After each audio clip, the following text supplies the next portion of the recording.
Good morning. Let's start studying the poem. My mother at 66. Yesterday we had explained everything about this poem.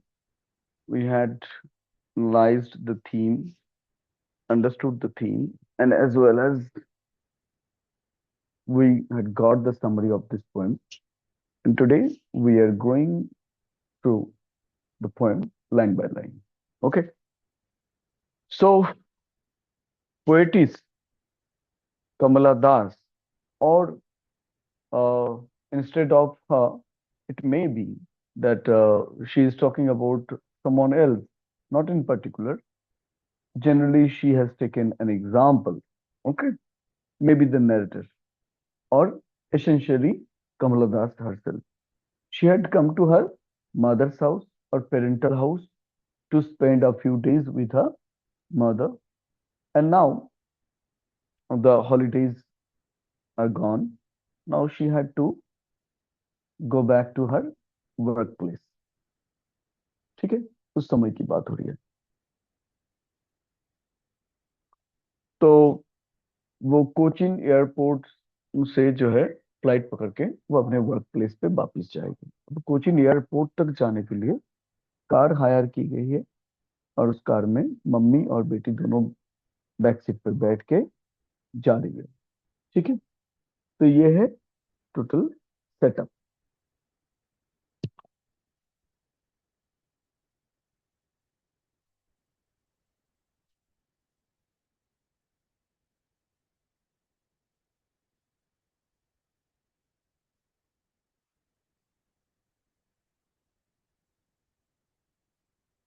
उससे बात हुई, क्या कहते हैं नम्या?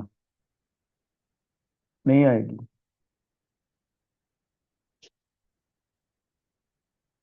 टाइमिंग का तो ध्यान रखना है बेटा, सभी के लिए. उधर 5:50 पे क्लास 10 के बच्चे आ जाएंगे. आप लोग अगर 5 बजे भी शुरू नहीं करते हो तो 50 मिनट्स भी ना पढ़ो तो क्या फायदा.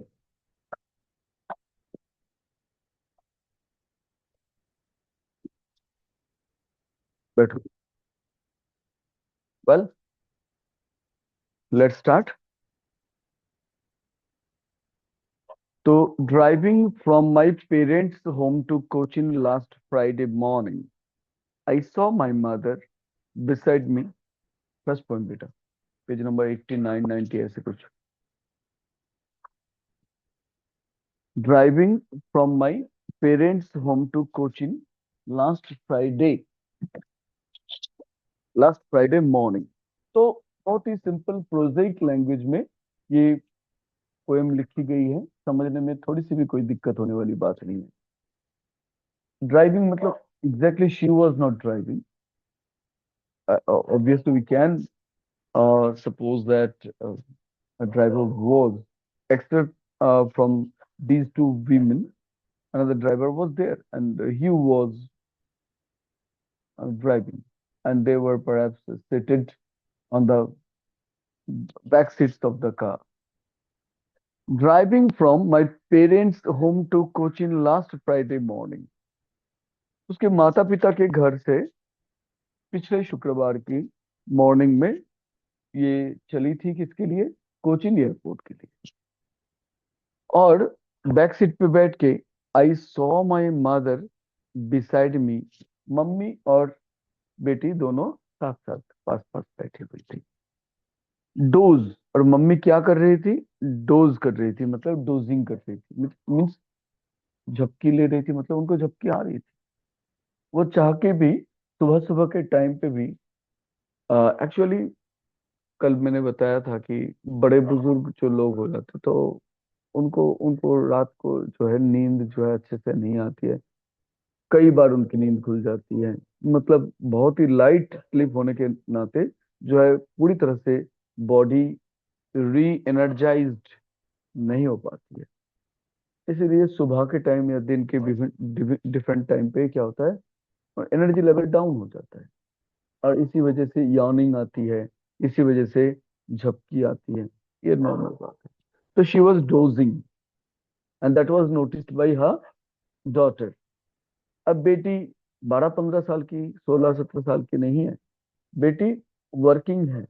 हो सकता है 30-35 की हो, 40-45 की हो। वी कैन इमेजिन, हमारे इंडिया की जहाँ तक जो ट्रेडिशन, परंपरा जो रही है उसके हिसाब से, माँ अगर 66 की है और ये अगर इनकी पहली औलाद है, तो क्या है बेटा, पुराने दिनों में 16-17-15 की उम्र में बेटियों की शादी कराई जाती। तो ये बेटी कम से कम तो जो है जो 40-45 की हो सकती है, कम से कम। और ज्यादा से ज्यादा मानो तो बेटी 50 साल की हो चुकी है। ठीक है। तो she is a working lady. अब इनकी शादी हुई है नहीं हुई है, उस चीज के बारे में यहाँ पे कुछ गिवन नहीं है। उनके बच्चे है कि नहीं है, इस बारे में जाने की आवश्यकता भी नहीं है, क्योंकि यहाँ पे total poem is focusing upon the relationship between a mother and her daughter. ठीक है। रिलेशनशिप के बारे में कल हमने काफी बात करी कि इस पोइटिस की जो मेन जो उनकी नजरिया रहती थी कि सटल्टीज ऑफ रिलेशनशिप, उसको एक्सप्लोर करना, कि रिलेशनशिप के बीच में जो बारीकियां हैं, जो सूक्ष्मताएं हैं, जो फाइनर फीलिंग्स है, जो क्रिटिकल मोमेंट्स है, जो क्रिटिकल मेंटलिटी है, उसको एक्सप्लोर करना ही उसका काम है। अब यहाँ पे रिलेशनशिप जो पेयर है, वो पेयर कौन सा, mother and daughter Duo, mother and daughter relationship, इस पेयर के बीच में जो है वो एक्सप्लोर कर रही है कि रिलेशनशिप के अंदर बारीकियां कितनी है। तो मम्मी डोजिंग कर रही थी, बेटी ने ये ऑब्जर्व करा। ओपन माउथ और डोजिंग करते वक्त मम्मी के चेहरे पे किस तरह की जो विशेषताएं थी, those were also noticed by her, means the daughter. बेटी देख रही है, मम्मी झपकी ले रही है, मम्मी का मुंह खुला है। मुंह खुला क्यों है बेटा? Only to get sufficient amount of oxygen. ये बॉडी के नॉर्मल मैकेनिज्म है, कल इसके बारे में बातचीत हुई है। कल की क्लास की भी रिकॉर्डिंग है, और वो रिकॉर्डिंग मैंने अपलोड अभी अभी करी है। ठीक है। और ये ग्रुप में मैं शेयर कर दूंगा, इसके लिंक से आप लोग उस चैनल पे जाके इसको देख भी लेना, और चैनल को सब्सक्राइब करना, और नोटिफिकेशन वगैरह वो क्या क्या होता है वो सब ऑन कर लेना। ठीक है। लाइक वाइक की कोई जरूरत नहीं, क्योंकि इस चैनल को मुझे चलाना नहीं है। मुझे सिर्फ और सिर्फ कोई मोनेटाइजेशन की बात नहीं है, ये एक जरिया है आप तक। आप में से कोई एक जन कभी, एक दो जने एब्सेंट हो जाओ, तो उस दिन मैं ऐसे रिकॉर्डिंग कर लूंगा और अपलोड कर दूंगा, उसको आप सुन लो। सुनने के बाद भी कोई डाउट्स रहे तो फिर आप डाउट्स भी क्लियर कर लेना। ठीक है भाई। तो सब्सक्राइब करके रखिए, और नोटिफिकेशन बटन, वो बेल आइकन जो है प्रेस करना होता है तो वो कर दीजिए। लाइक कमेंट्स की कोई जरूरत नहीं है, मर्जी आपकी, वो आप करना चाहो तो कर सकते हो, ना तो कोई बात नहीं। Her face ashen like, her face means whose face, Arnav? हाँ, मदर का face. Ashen like that of a corpse, उसकी उसकी माँ की शक्ल जो है वो देखने को लग रहे थे ash colour. Ash colour means grey colour. Grey colour means black के साथ थोड़ा सा व्हाइट मिक्स करो तो स्लेट कलर जो होता है, तो वो ग्रे कलर, उस कलर को ही ऐश या राख जो होता है, तो राख का जो कलर है, दैट इज ऐश कलर। ठीक है। एशन लाइक, बेटा चेहरे की रंगत जब उतर जाती है, इंसान बुढ़ापे में, चाहे पहले वो कितनी ही गोरी रही होगी, लेकिन बुढ़ापे में ये चेहरा जो है, इसके ब्लड सर्कुलेशन कम होने के कारण, बहुत सारी चीजों के फैक्टर के कारण क्या हो जाता है, चेहरे में वो लालिमा नहीं रहती है, वो गोरापन नहीं रहता है। उसके वजह थोड़े से कॉपर काइंड ऑफ, या तो ब्लूइश, इस तरह के जो है हल्के हल्के, मतलब डार्क एंड कम्प्लेक्शन हो जाता है। तो इसी चीज को, मतलब ये एजिंग रियलिटी है। इसकी रियलिटी है एज, जैसे उम्र बढ़ती जा रही है, तो उसकी रियलिटी है। चेहरे पे, पूरे शरीर की चारों तरफ जो है रिंकल्स, ठीक है, दिखाई देंगे। कलर जो है फेड हो जाएगा, या कलर चेंज ही हो जाएगा, स्किन का कलर। ये सब वो देख पा रही है कि मम्मी की शक्ल जो है देखने को लग रही है जैसे कि एक डेड बॉडी की शक्ल की तरह।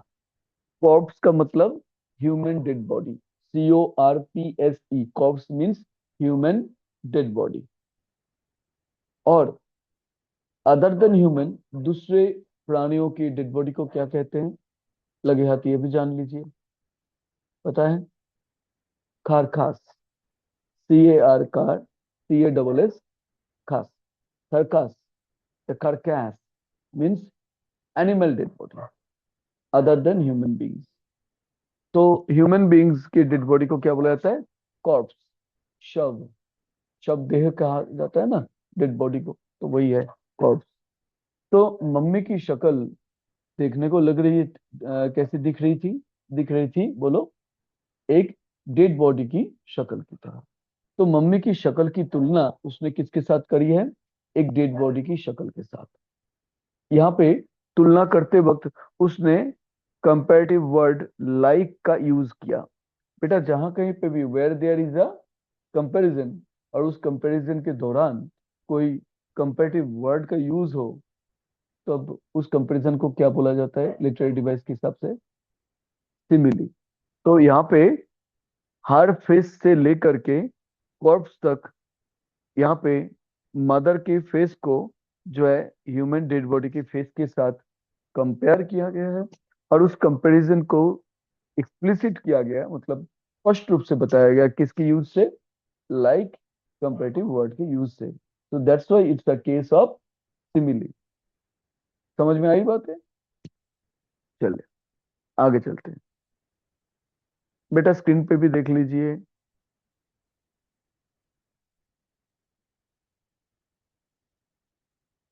तो वो देख रही थी, मम्मी झपकी ले रही थी, मम्मी का मुंह खुला था, और मम्मी की शक्ल कुल मिलाकर एक डेड बॉडी की शक्ल की तरह दिख रही थी। All this things were noticed by Namya, by whom? ठीक है, by her daughter, and realised with pain. और उसने बहुत दर्द के साथ एक बात रियलाइज करी। रियलाइज करी मतलब उसको समझ में एक बात आई। कौन सी? कौन सी बात समझ में आई? That she was as old as she looked. ये बात समझ में आई कि मम्मी जितनी बूढ़ी नजर आ रही थी, उतनी बूढ़ी वो हो चुकी थी। कई बार होता है ना, उम्र इतनी भी नहीं है, लेकिन बहुत ज्यादा कठिन कोई बीमारी के चलते, बहुत ज्यादा शारीरिक थकावट के चलते, बहुत ज्यादा हेवी वर्कलोड के चलते कोई लेडी बहुत कम उम्र में ही ज्यादा उम्रदार नजर आती होंगी। मैं समझा पाया? कुछ पॉइंट्स बता दिए आप लोगों को। मानो आपकी मम्मी 36 साल की है, 38 साल की है, इतनी भी कोई उम्र नहीं है, लेकिन वो लगती है 50 साल से ऊपर की। क्यों? क्योंकि कठिन कोई बीमारी, या तो घर पे वर्कलोड, बिना रुके बिना थके उनको काम करते जाना होता है सुबह से लेकर के देर रात तक। ये वर्कलोड, मेंटल प्रेशर, हाँ, बहुत ज्यादा परिश्रम के चलते भी कम उम्र में ही उनके बाल सफेद हो सकते हैं, उनके चेहरे पे झुर्रियां, हाँ, चेहरे की रंगत उतर सकती है, लालिमा जा सकती है, और वो बूढ़ी नजर आ सकती है। लेकिन इस बेटी की मम्मी के केस में ऐसा नहीं है। मम्मी ईयर्स के हिसाब से जो देखा जाए, वो 66 ईयर्स की भी हो चुकी है, और बहुत बूढ़ी नजर आती है। और जितनी बूढ़ी नजर आती है, बेटी एनालाइज कर रही है कि वो उससे कम बूढ़ी नहीं है, वो वाकई ओल्ड हो चुकी है। ठीक है, जैसी वो दिख रही है वैसी वो हो चुकी है, बूढ़ी है, क्योंकि उम्र भी हो चुकी है। अब 66 साल जिंदगी की लगभग बेटा आखिरी फेज के करीब करीब वाला फेज है। ठीक है, अभी 4 साल बढ़ जाए तो 70, है ना बेटा? और कलयुग में आयु जो है इंसान के जो है जनरली 60 प्लस की आयु है जनरली। एवरेज। अब ये एवरेज आयु थोड़ी सी बढ़ गई है, मेडिकल साइंस ने काफी हद तक तरक्की कर ली, इसलिए एवरेज आयुष्काल या तो एवरेज जो उम्र इंसान को ऑल ओवर द वर्ल्ड या तो ऑल ओवर आवर कंट्री जो मिल रही है वो ज्यादा हो गई है। अदरवाइज 60 कलयुग में, आधुनिक समय में एवरेज आयु है 60। अब 60 आयु तो वो पार कर चुकी है, वो बूढ़ी है। कभी भी बुलावा आ जाएगा। बुलावा आ जाएगा मीन्स उधर से कोई आएगा बोलेगा चलो मेरे साथ। आपका समय पूरा हो गया धरती पर। बोले कौन हो तुम? बोले हम हैं यम। ठीक है। बोले मेरा टाइम अभी तक नहीं हुआ। पर टाइम नहीं हुआ बोलने से तो नहीं होगा भाई, जाना तो पड़ेगा जब बुलावा आएगा। ठीक ना? तो यहाँ पे और एक बार एक लिटरेरी डिवाइस का प्रयोग हुआ। नम्या बोली तो क्या आया बेटा? She was as old as she looked. इस लाइन में और एक लिटरेरी डिवाइस का प्रयोग हुआ है। ये कौन सा लिटरेरी डिवाइस है? अर्णव बोलिए बेटा।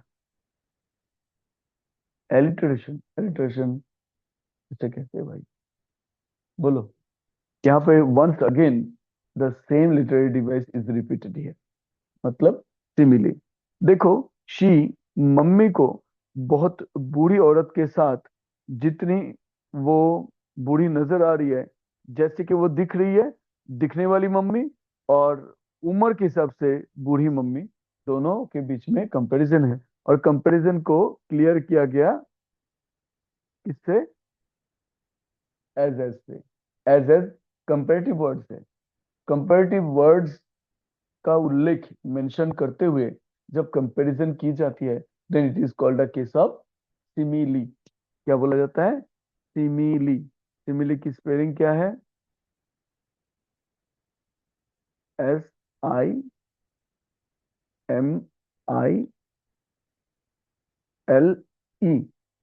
ठीक है, यह है सिमिली। जहां पे कंपैरिजन हो लेकिन पॉइंट ऑफ कंपैरिजन इतनी एक्सप्लिसिटली समझा ना जाए, because there is no use of comparative words, मतलब लाइक, एज, या एज लाइक एज, या सच एज, ऐसे कोई भी कंपेरेटिव फ्रेज का या कंपेरेटिव वर्ड या वर्ड्स का यूज ना हो रखा हो, फिर भी वहां पे कंपैरिजन है, तो उस केस को बोला जाता है मेटाफर। तो यहाँ पे तो यूज, इसका यूज हो रहा है भाई, कंपेरेटिव वर्ड जो है एज का प्रयोग हो रखा है। और पहला सब्जेक्ट है शी वॉज और दूसरा है शी लुक्ड। दोनों के बीच में कंपैरिजन है। ठीक है, किसी दो चीजों के बीच में कंपैरिजन, एंड वो comparison, that comparison is made explicit by the use of comparative words, then it is called a case of simile. Clear बेटा? ओके।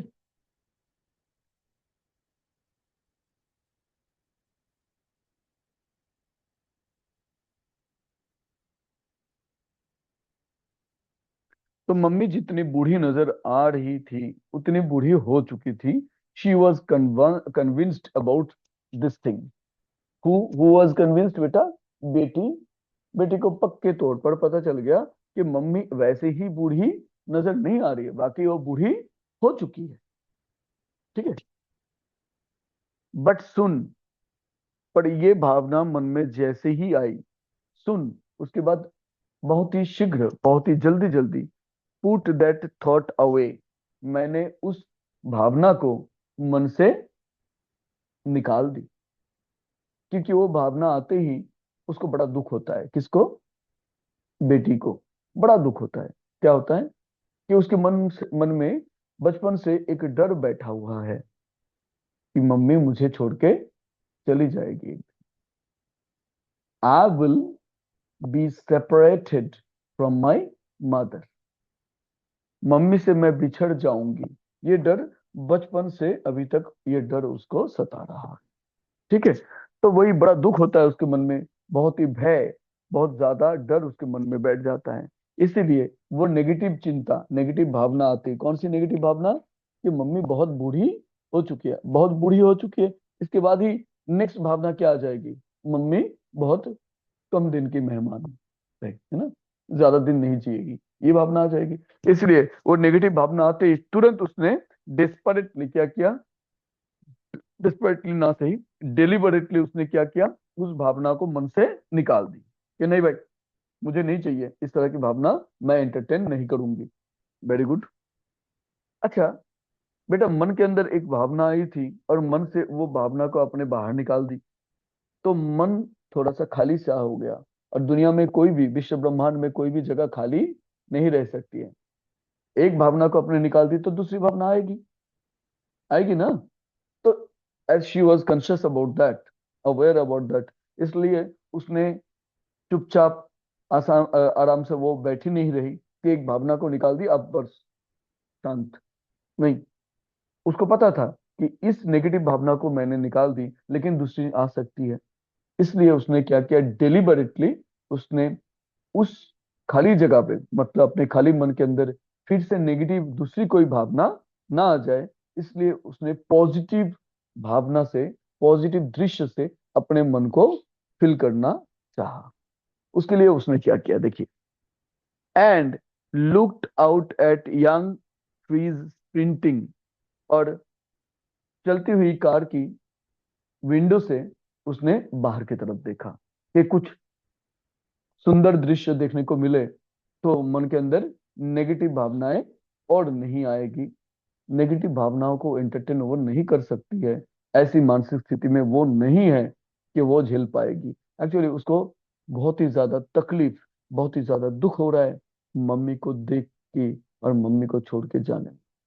और ऐसे मानसिक वल्नरेबल स्टेट ऑफ माइंड में वो किसी भी नेगेटिव वाइब को क्या नहीं करना चाहती है, नेगेटिव किसी भी फीलिंग को वो एंटरटेन नहीं कर पाएगी। ठीक है। तो उसने बाहर की तरफ देखा तो क्या देखा, यंग ट्रीज, नए नए पेड़ बहुत गति के साथ पागल की तरफ पीछे की तरफ भागे जा रहे, भागे जा रहे। बेटा, एक मूविंग, फास्ट मूविंग या कैसे भी मूविंग कार में आप बैठ के आप आगे की तरफ जा रहे हो, तो ऑब्वियसली जितने भी जियो स्टेशनरी थिंग्स है, जितने भी जियो स्टेशनरी थिंग्स है, वो जियो स्टेशनरी थिंग्स आपको क्या नजर आएंगे, पीछे की तरफ भागते हुए नजर आएंगे। बात समझ में आई?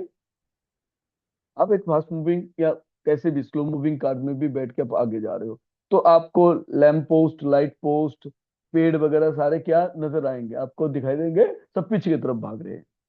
जानते हो तो साइंस की इतनी सी इंटरप्रिटेशन तो सबको पता है। तो वो नए नए पेड़ वो देख रही थी, वो नए नए पेड़ मतलब कम उम्र वाले पेड़ सब पीछे की तरफ बहुत स्पीड के साथ भागे जा रहे थे। बेटा, नए क्या, पुराने भी भागेंगे, मतलब उनके नजर में उनको लगेगा पुराने पेड़ भी भाग रहे हैं, लेकिन यहाँ पे ओल्ड ओल्ड ट्रीज की बात नहीं कही गई है। बाकायदा उन्होंने जानबूझकर यंग शब्द का इस्तेमाल किया है। किसके लिए बेटा?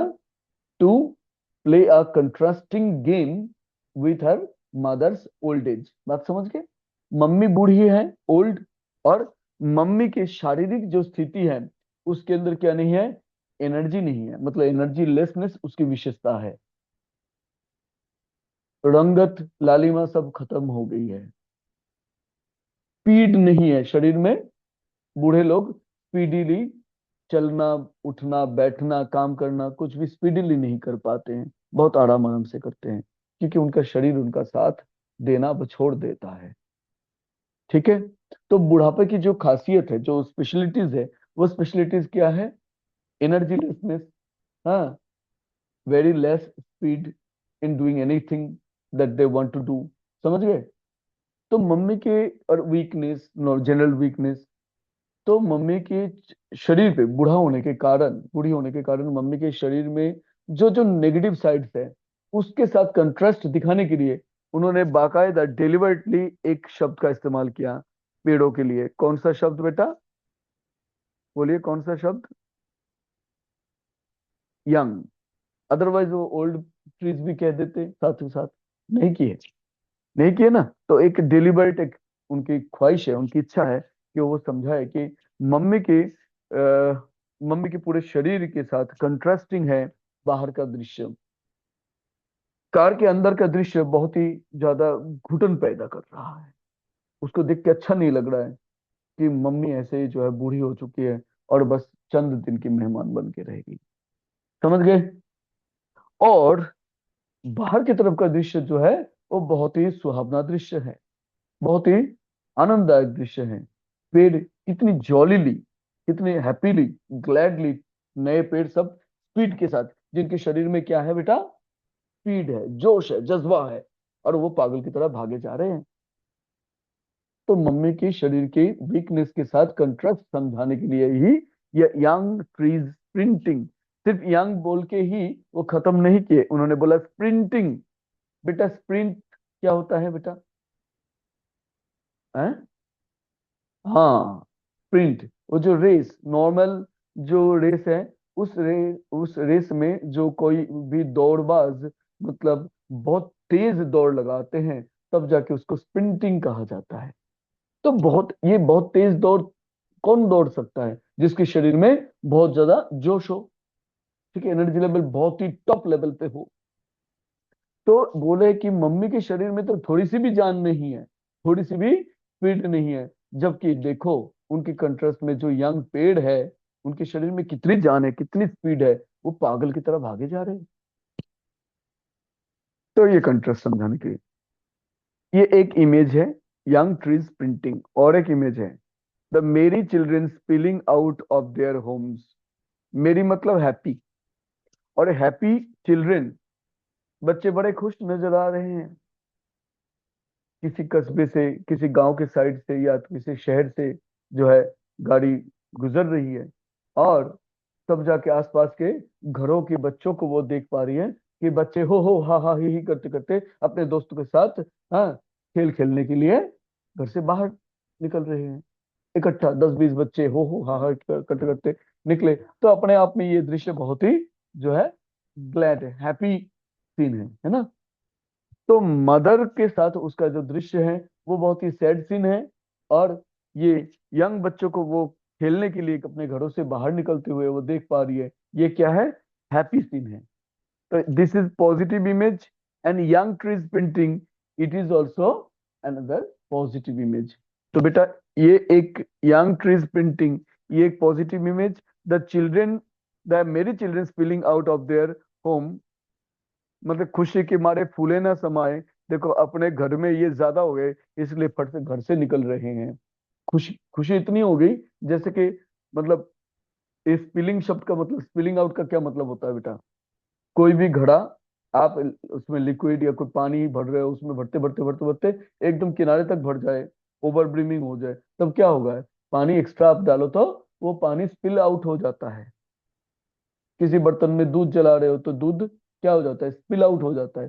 तो इनकी खुशी की कोई जो है सीमा नहीं रही, इसीलिए बच्चे इतनी ज्यादा खुशी है कि बच्चे घर से हो हा हा ही करते करते निकल रहे हैं। ये हो हा हा ही वो अपने अंदर क्या नहीं कर पा रहे, कन्फाइंड, या तो जो है उसको लिमिटेड करके रख नहीं पा रहे। इसके लिए हंसी खुशी वाली जो भाव है वो हंसने के माध्यम से वो उनके अंदर से निकल ही आ, इतनी खुशी हो रही है बच्चों को। तो ये अपने आप में ये दृश्य बहुत ही हैप्पी सीन है।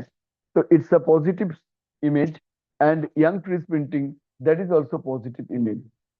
बेटा एक सक्सेसफुल पोएम तब कहलाई जाती है, उसको सक्सेसफुल तब कहलाई जाती है जब बेटा इमेज जितने भी यूज हो पॉजिटिव, उतने ही नेगेटिव यूज होने चाहिए, या जितने भी नेगेटिव यूज हो उतने ही पॉजिटिव यूज होने चाहिए। क्योंकि same number of positive and same number of negative image से क्या हो जाता है, पोएम अल्टीमेटली न्यूट्रलाइज्ड हो जाती है। क्या, न्यूट्रलाइज्ड करना पोएट का या पोएटिस का उद्देश्य रहता है। वो आपको शॉक भी देंगे, पोएट्स आपको बातों बातों में शॉक देंगे, मतलब रीडर्स को शॉक देंगे, और फिर जाके शॉक शॉक को क्या करेंगे, शॉक को एब्जॉर्ब भी करा देंगे। Shock giving and shock, and shock absorbing, दोनों चीज कर देंगे, ताकि आपको शॉक भी दिए, फिर आप अफरा तफरी में आ गए, और लास्ट में शॉक एब्जॉर्ब भी करा दिए, फिर बोले कि कुछ नहीं, कोई बात नहीं, जाओ। अब आपके मन में बहुत ज्यादा सेंसिटिविटी है, तो पोएम की वो बातें आप याद रखोगे, आगे भी उन चीजों के चलते जीवन में कुछ ना कुछ एवेन्यू ढूंढ के निकालने की कोशिश करोगे। तो एक सक्सेसफुल पोएट का काम होता है शॉक देना, और शॉक को क्या करना, शॉक को एब्जॉर्ब भी कर देना। तो नेगेटिव देखो, नेगेटिव इमेज इससे पहले आई थी बेटा, कहां पे आई थी?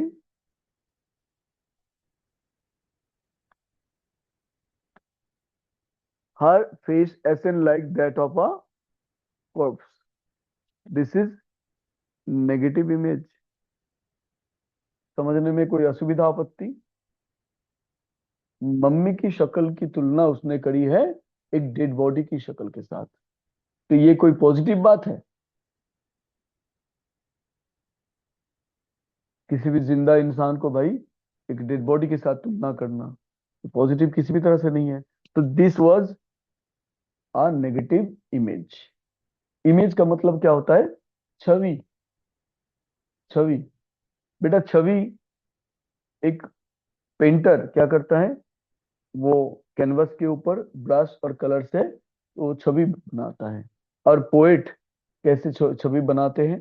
पोएट छवि बनाते हैं, हमारे मन को कैनवस के रूप में यूज करते हैं, और वेल चोजन वर्ड्स को ही ब्रश एंड कलर के हिसाब से यूज करके वो हमारे मन के अंदर छवि बनाते हैं। समझ गए? ओके। तो इमेज, इमेज मीन्स पिक्चर। और ये पिक्चर कैसे क्रिएट हो रही है बेटा? हमारे मन के अंदर पिक्चर क्रिएट हो रही है वेल चोजन वर्ड्स के यूज के माध्यम से। वेल चोजन, अच्छे से चुने गए शब्दों के माध्यम से उन्होंने जो डिस्क्रिप्शन दिए उसके चलते हम अपनी मन की आंखों के सामने उस छवि को देख पा रहे हैं। इस टाइम अगर कोशिश करो कि आप इसकी एक वीडियो बना के अपने ही मन में देख नहीं सकते हो कि बेटी मम्मी जा रही है ऐसे ऐसे, मम्मी के चेहरे पे झुर्रियां है वो देख पा रही है, मम्मी झपकी दे रही है वो देख रही है, उसके मन में सैड थॉट्स आ रहे हैं। ये सब ही कल्पना कर सकते हो, मन के अंदर वीडियो बन सकती है। एग्जैक्टली वही बना के चलो। तो ये है नेगेटिव इमेज। बेटा एक नेगेटिव इमेज आ गई और यहाँ पे दो दो पॉजिटिव। बेटा एक नेगेटिव के साथ एक पॉजिटिव को मिलाओ तो क्या हो जाता है? यहाँ तक पोएम न्यूट्रलाइज्ड। फिर दोबारा से क्या आ गया भाई? दोबारा से बोलो। और एक पॉजिटिव इमेज आ गई। अब ये एक्स्ट्रा एक पॉजिटिव इमेज हो गई। अब इसको न्यूट्रलाइज करने के लिए क्या चाहिए होगी बेटा? और एक अनदर नेगेटिव इमेज। चलो देखते हैं पोएम में कहीं पे और एक नेगेटिव इमेज है कि नहीं। ठीक है। एक तो मीनिंग के हिसाब से भी हम समझ रहे हैं, ग्रामेटिकली या तो स्ट्रक्चरली क्या क्या डिवाइसेस है वो भी समझ रहे हैं साथ के साथ, और साथ के साथ और भी स्ट्रक्चरल और भी एक्स्ट्रा कोई इंफॉर्मेशन है उसको भी देखने की कोशिश कर रहे हैं। But after the airport security check, अब एयरपोर्ट पे ये लोग पहुंच गए, इनकी गाड़ी पहुंच गई एयरपोर्ट के बिल्कुल गेट पर। गाड़ी से उतरे दोनों। अब सिक्योरिटी चेक काउंटर के आगे दोनों खड़ी है। अब सिक्योरिटी चेकिंग पार करके डॉक्यूमेंट्स दिखा के, टिकट दिखा के, आधार कार्ड दिखा के, उन दिनों में आधार कार्ड वाली बात नहीं होती थी, चलो अब इन दिनों की बात के हिसाब से समझ लेते हैं कि आधार कार्ड, और क्या पैन कार्ड या तो क्या वोटर आईडी, ये सब दिखा के साथ साथ अगर देश से बाहर जाना है तो क्या करना है, पासपोर्ट भी, ये सब दिखा के साथ में टिकट दिखा के फिर सिक्योरिटी चेक काउंटर से निकलना होता है, वहां से अंदर जाना होता है। बेटी चली जाएगी इसके जो है, हाँ, लाउंज के अंदर की तरफ, और मम्मी गेट के बाहर रह जाएगी। मम्मी को तो जाना नहीं है ना, मम्मी सी ऑफ करने जा रही है। सी ऑफ मतलब बस उसको अलविदा कहने जा रही है। ओके। तो मम्मी सिक्योरिटी चेक काउंटर से बाहर है, उसके बाहर है, और बेटी सिक्योरिटी चेक काउंटर से चेकिंग चेकिंग करा के वो चेक इन कर रही है, वो एयरपोर्ट के लाउंज के अंदर की तरफ जा रही है। ठीक है। बेटा बीच में एक बॉर्डर जैसे क्रिएट हो गया, ये बॉर्डर का काम, कौन सी छवि कौन सी चीज बॉर्डर का काम कर रही है बेटा?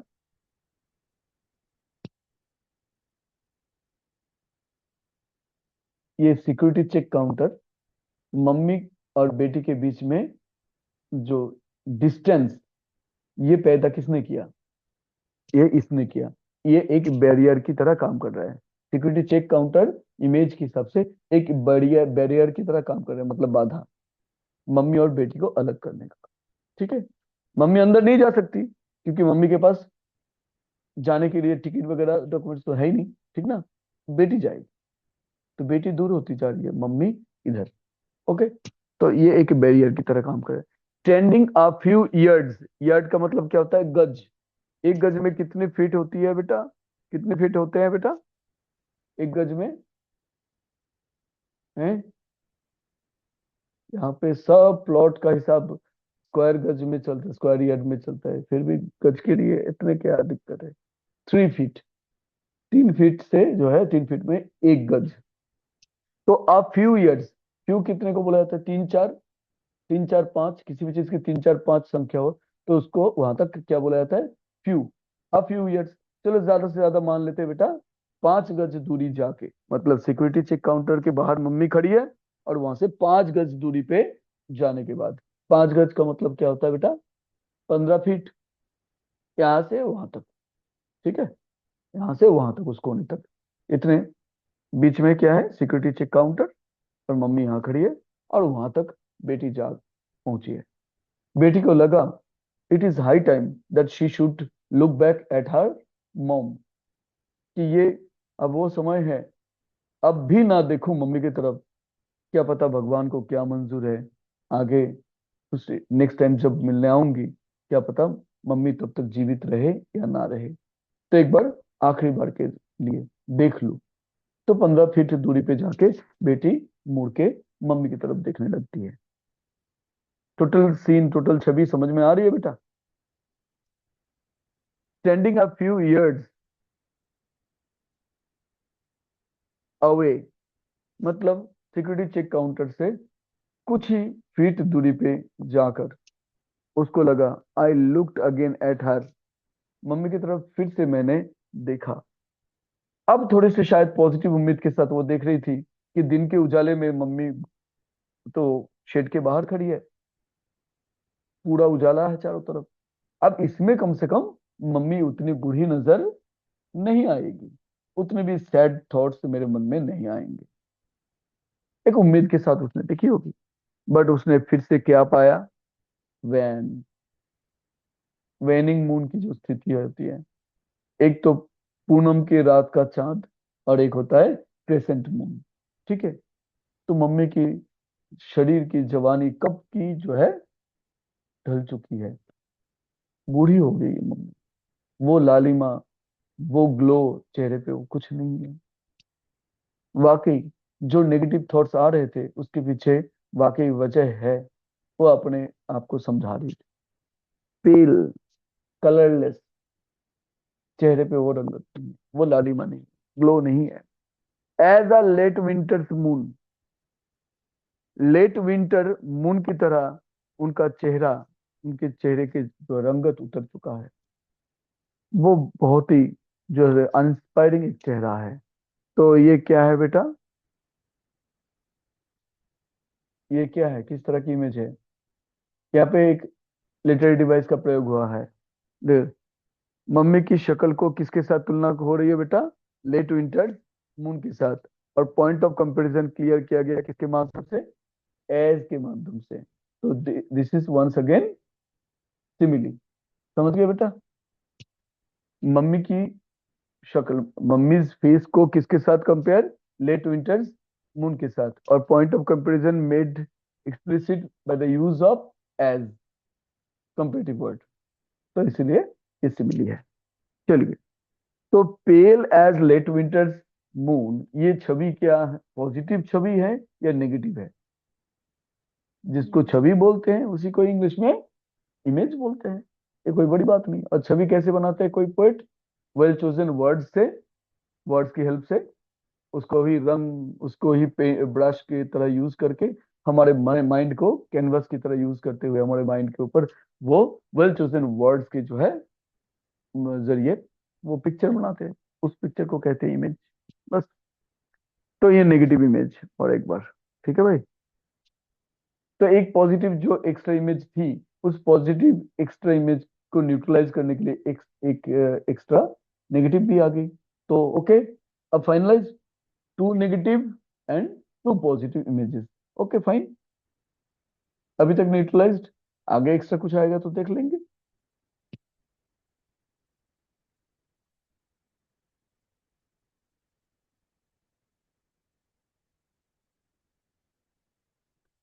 एंड जैसे ही उसको समझ में आई बात, ना ना ना ना, कितनी बार मर्जी देखूं, वो भाव, वो नेगेटिव भावनाएं वो नहीं जा रही है, क्योंकि है ही मम्मी, मम्मी हो चुकी है, इतनी बूढ़ी हो चुकी है। और मम्मी की शक्ल चीख चीख के ये इंफॉर्मेशन दे रही है कि she is only a few days guest on this earth, on this planet. इस धरती पर मम्मी बस कुछ ही दिन के मेहमान हैं, ज्यादा समय नहीं जिएगी। ठीक है भाई। एंड उसके मन में जब जैसे ही ये भावना आती है कि जो क्या है, मम्मी जो है कुछ चंद दिन की मेहमान करके रहेगी, तो ऐसी भावना आते ही उसका मन क्या हो जाता है, हैप्पी या सैड? वेरी सैड हो जाता है। वो एक्चुअली वो बचपन वाला जो डर उसको सताता रहता है। क्या है? And felt that old familiar एक, एक मतलब दर्द, हेड एक, स्टोमक एक, जानते हो ना, एक मतलब पेन, दर्द। और वही पुराना दर्द मेरे मन में आया, वही पुराना दर्द। अच्छा, ये दर्द किसके चलते? डर के चलते या डर के चलते नहीं, बताइए। डर के चलते दर्द। अभी दर्द का कोई कारण और तो कुछ है ही नहीं। गुड मॉर्निंग बेटा। तो डर के चलते दर्द। डर क्या है? That she would get separated from her mom. ठीक ना?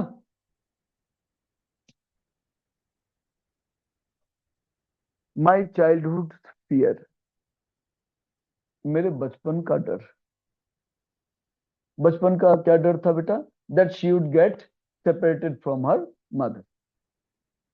वही होता ना, 1 1.5 साल 2 साल के बच्चे जब तो वो बच्चे क्या करते हैं, मम्मी चाहे किचन से बाथरूम जाए, बाथरूम से बेडरूम जाए, बाथरूम से किचन जाए, किचन बेडरूम से लॉबी में जाए, कहीं जाए, 1 1.5 साल का बच्चा क्या करता है बेटा? आराम से कहीं टिक के बैठ जाता है, खेलता रहता है, मम्मी के पल्लू पकड़ के, मम्मी की ड्रेस का कोना पकड़ के वो साथ साथ चलता रहता है या चलती रहती है। क्यों? Because having fear in mind. What kind of fear? That mummy perhaps would go somewhere away, go away somewhere, हाँ, by leaving him or her। ऐसा उसका उसके मन में डर होता है ना बेटा। उस टाइम डर क्या था, रियल या अनरियल? उस टाइम वाला जो डर था वो वेरी अनरियल डर था। अब इस टाइम जो डर है कि मम्मी उससे सेपरेटेड, मम्मी से वो सेपरेटेड हो जाएगी, ये क्या रियल है या अनरियल? अर्णव, अब ये रियल है। तो डर तो वही बचपन वाला सेम डर है, लेकिन सेम डर होने के बावजूद भी इस डर के अंदर एक क्वालिटेटिव क्वालिटेटिव चेंज आया है, एक गुणगत एक परिवर्तन आया है। माई चाइल्डहुड फियर, मेरे बचपन वाला डर। पर बचपन वाला डर कि मम्मी अब इस दुनिया में ज्यादा दिन के मेहमान नहीं रही, ज्यादा दिन नहीं टिकेगी। ये समझ में आने के बाद क्या वो रो पड़ी? वो क्या हाथ पैर कांपते कांपते, हैं, हैं, कांपती हुई आवाज में मम्मी को, मम्मी से गले मिल गई, फिर रोने लगी? नहीं। एक तो कमजोर हालत में मम्मी को अकेला छोड़ के उसको जाना ही पड़ेगा, मजबूरी है। और दूसरी बात, क्या ऊपर से मम्मी को सैड करके वो जाना चाहिए? नहीं, बिल्कुल नहीं। अच्छा, मम्मी भी इतने बोल्ड फेस क्यों दिखा रही है? मम्मी को क्या, उनका दिल क्या टूट नहीं रहा है? मम्मी क्या रोना नहीं चाहती है? सब कुछ चाहती है। फिर भी मम्मी भी बोल्ड फेस दिखा रही है बेटी के आगे। ठीक है बेटा, कोई बात नहीं, ओके बाय बाय। दिल में इसने भी सारे इमोशंस दबा लिए और उसने भी, दोनों ने अपने सारी नेगेटिव इमोशंस को दिल में ही कैद करके रख दिए, उसको बाहर आने नहीं दिए। They tried their best to pose a very bold face in front of each other. किस लिए बेटा? Because they loved each other too much, and that's why they didn't want to sadden each other, है ना? एक दूसरे को वो दुखी देखना नहीं चाहते हैं, इसीलिए एक दूसरे के आगे बोल्ड फेस दिखाने के लिए अपने जितने भी नेगेटिव थॉट्स, सैड थॉट्स है, वो क्या किए, अपने दिल के अंदर कैद करके रख दिए। दिल रो रहा है, टूट रहा है, लेकिन वो अंदर ही अंदर चले, बाहर ना आ पाए। बाहर वो सारे इमोशंस आ जाएंगे तो क्या हो जाएगा, ये बेटी के लिए जाना असंभव हो जाएगा मम्मी को छोड़ के। तो ये है इमोशंस की या फीलिंग्स की बारीकियां, रिलेशन के अंदर की जो सटलिटीज है, ये है। दिल टूट रहा है, दिल रो रहा है, लेकिन वो बातें, वो चीजें, वो फीलिंग्स, वो इमोशंस आप बाहर नहीं दिखा सकते हो। परिस्थिति की मजबूरियां यही है। गुड मॉर्निंग बेटा, बात समझ में आई? But all I said was, पर मैंने क्या बोला, मैंने बस इतना ही बोला, सी यू सुन अम्मा, अम्मा जल्दी मिलते हैं, दुख ना करो, गम ना करो, जल्दी मिलते हैं, ज्यादा दिन नहीं रहेंगे, बहुत जल्दी मैं फिर दोबारा आ जाऊंगी मिलने। अच्छा, the promise that, good morning, the promise that she was making, the promise that she was making, was she very much confident about that, कि she would be able to see her mom once again? Bad, bad. Okay. बेटा, was she that much confident कि next time जब वो आएगी तो mummy तब तक जिंदी रहेगी? इस बारे में क्या वो निस्संदिहान थी? नहीं। उनके खुद के मन में इतना विश्वास, कॉन्फिडेंस नहीं है कि नेक्स्ट टाइम जब आऊंगी मम्मी तब तक जीवित रहेगी। फिर भी इस पल के लिए, इस समय को मैनेज करना बहुत जरूरी है। वर्तमान को मैनेज करना जरूरी है, भविष्य में क्या होगा देखा जाएगा। अभी इस पल के लिए कम से कम मम्मी को क्या ना करूं, दुखी ना करूं। इस खातिर उसने क्या बोला, उसने एक बोल्ड फेस से क्या बोला, सी यू सून अम्मा, मम्मी को प्रॉमिस किया, मम्मी जल्दी मिलते हैं। अच्छा, अम्मा, अम्मा शब्द जनरली मुस्लिम लोग यूज करते हैं, पर साउथ इंडिया में कुछ कुछ जगह पे ये अम्मा शब्द चलता है हिंदू लोगों के बीच में। ठीक है। And all I did was smile, smile and smile. और वही जो एक फ्रेज उसने बोल दिया, सी यू सून अम्मा, ये एक क्लॉज कि मम्मी जल्दी मिलते हैं, इसके बाद बोलने के लिए उसके पास और कोई शब्द नहीं थे। या तो ज्यादा कुछ बोलने की कोशिश करती तो perhaps she would have ended crying, समझ गए, या वीपिंग, उसको रोना आ जाता। इसीलिए ज्यादा रिस्क ना लेते हुए उसने क्या किया बेटा, उसने फिर और शब्द बोलने की कोशिश भी नहीं करी। Actually she didn't have any other words to utter, बोलने के लिए उसके पास शब्द भी नहीं थे। उसने क्या किया, एक जेस्चर दिखाया, वेरी गुड जेस्चर। क्या? मुस्कुराहट। बेटा 4 सेकंड से फालतू समय अगर मुस्कुराहट स्टे करे, स्माइल स्टे करे, उसको बोला जाता है फेक स्माइल। क्या बोला? 4 सेकंड से अधिक समय अगर स्माइल स्टे करे तो उसको बोला जाता है, मैं नहीं बोल रहा हूँ, साइंटिफिक रिसर्च के।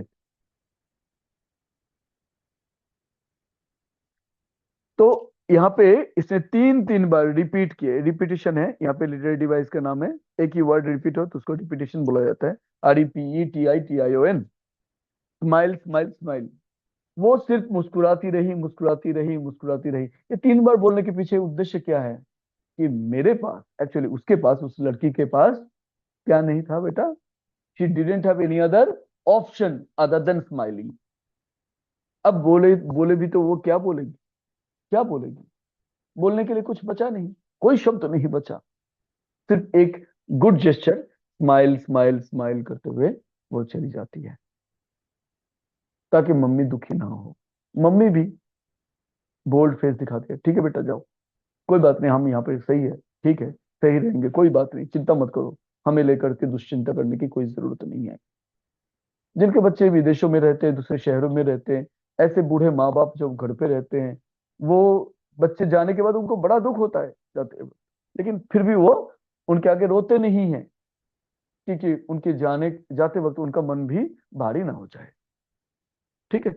ये एक इंटरनेशनल लेवल की क्राइसिस है, on the part of the, on the part of the, बोलो, यंग जनरेशन, कि when it comes to fulfill their filial obligation, they almost always fail to do so. माता पिता ने अपने सारे कर्तव्य निभाए, लेकिन माता पिता के प्रति कर्तव्य निभाने की जब बारी आती है, मैक्सिमम बच्चे फेल करते हैं इस एग्जाम में, नहीं कर पाते हैं। वो कहते हैं करना तो चाहते हैं लेकिन हमारी भी मजबूरी है, मुझे सैन फ्रांसिस्को में ही रह के जॉब करना है, कोई कहता है मुझे क्योटो में रह के जॉब करना है, कोई कहता है कि भाई मुझे बेंगलोर में रह के जॉब करना है। अब वो वहां पे जाना नहीं चाहते, हम क्या करें। ठीक है, ये एक ग्लोबल क्राइसिस है, इसका कोई समाधान नहीं है। समाधान वो हो सकता है कि बच्चों के साथ उनके पेरेंट्स रहने लगे, बच्चे जहाँ पे रह रहे हैं वहां पे एक साथ, एक ही घर। लेकिन मैक्सिमम केस में पेरेंट्स की भी एक प्रॉब्लम होती है, पेरेंट्स जिस माहौल में बचपन से रहे हैं उस माहौल को छोड़ के नए माहौल में उनको उनका मन नहीं लगता। ये भी उनकी तरफ से सही बात है, वो भी गलत नहीं बोल रहे हैं। बट दोनों अपने अपने पोल पे ही अड़े रहेंगे, टिके रहेंगे, फिर कैसे हो पाएगा कि एक साथ रह पाए। किसी के विचार गलत नहीं है, लेकिन मैचिंग नहीं हो पा रही है, एक इंटरनेशनल क्राइसिस है। ठीक है भाई, this is the whole point. अब इसके क्वेश्चन आंसर मैं तभी करा पाऊंगा जब आप बीबीसी कंपेरेटिव प्रैक्टिस बुक के साथ बीबीसी लिटरेचर कंपेरिजन पूरा सेट आता है वो ले लोगे, और वो 2026 के एडिशन ही लेने हैं। जल्दी देखिए, मेरे ख्याल से दुकानों पे शायद चीजें, क्योंकि आपका सिलेबस चेंज नहीं हुआ है, आप लोगों का सिलेबस एक भी चेंज नहीं हुआ है, जहां तक मैंने सीबीएसई साइट से देख लिया। तो यू कैन, अगर आ गया है सेट तो ले लीजिए प्लीज, देरी ना करें, क्योंकि यूनिट टेस्ट 1, इसके बाद एक चैप्टर कराऊंगा उस बुक से। कौन सी बुक से? हाँ भाई, इसके बाद tomorrow you are bringing Vistas, ये वाली बुक नहीं, फ्लेमिंगो नहीं, दूसरी वाली है ना, विस्तास, वो ले आओगे। आ जाओ भाई। ठीक है।